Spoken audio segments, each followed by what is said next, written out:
Away from the waves. Well, that was something at least. You can't go in this way, Maggie says.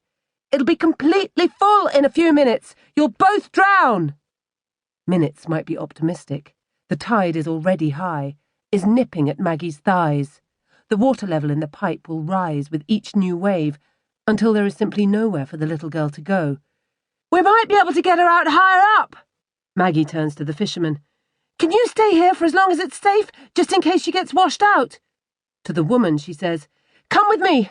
I'll need help. Holding hands, the two women wade back through the water, their clothes sodden before they reach the shore. As they clamber back over the sea wall, Maggie, the younger by over 20 years, runs ahead.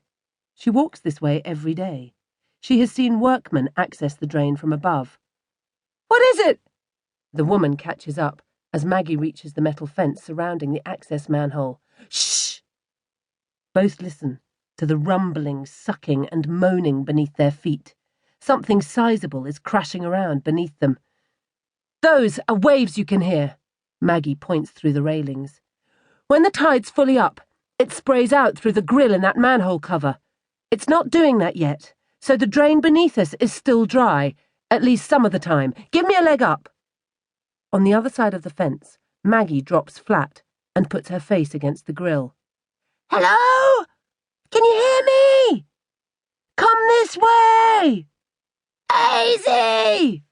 Says the woman, her voice heavy and hoarse. Her name's Daisy! Maggie yells again as she tugs at the manhole cover. Daisy! If you can hear me, come this way! She tugs again, but the cover doesn't move. Will this help? The fisherman has arrived and is holding something out to her. It's a leather man. Try one of the spanners. To the sound of the grandmother's whimpering, Maggie takes the all-purpose tool and finds a spanner the right size. Hold on, Daisy! We're coming! She twists the lock again and feels it give. Come on, lass, says the fisherman. You can do it. The lock is released. The hatch clangs back onto concrete and Maggie is staring into darkness below.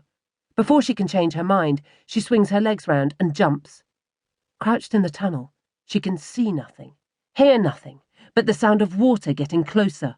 Holding onto the sides for balance, bent over almost double, she begins to move forward, calling encouragement to the child. Daisy, don't be scared. Just come towards me. Fewer than a dozen steps into the drain, and water is covering her ankles, surging higher with every wave.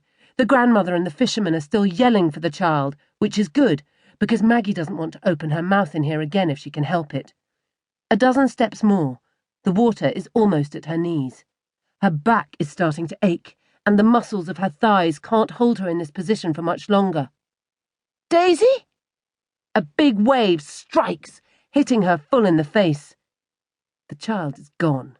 This is hopeless. She turns back, just as another wave throws her off balance. As she stumbles to her knees, Maggie hears a scraping noise behind, followed by a strangled cry and then heavy breathing. A shivering body is pushing against her. She turns to see terrified eyes looking into hers, hears a desperate, grateful yipping. Daisy is a dog. She can curse her own idiocy later.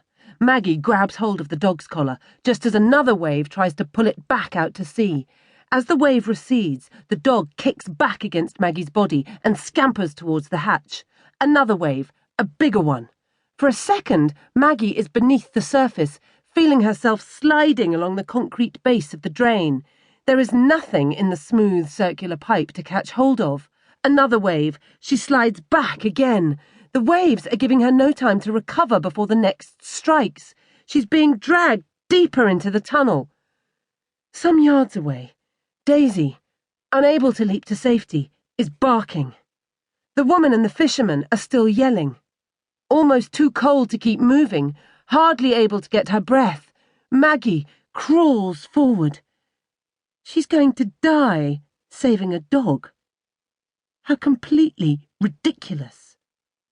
Then, the dog is on top of her, its sharp claws digging through her jacket, using her as a stepping stone. Claws scrape against stone, and then the dog...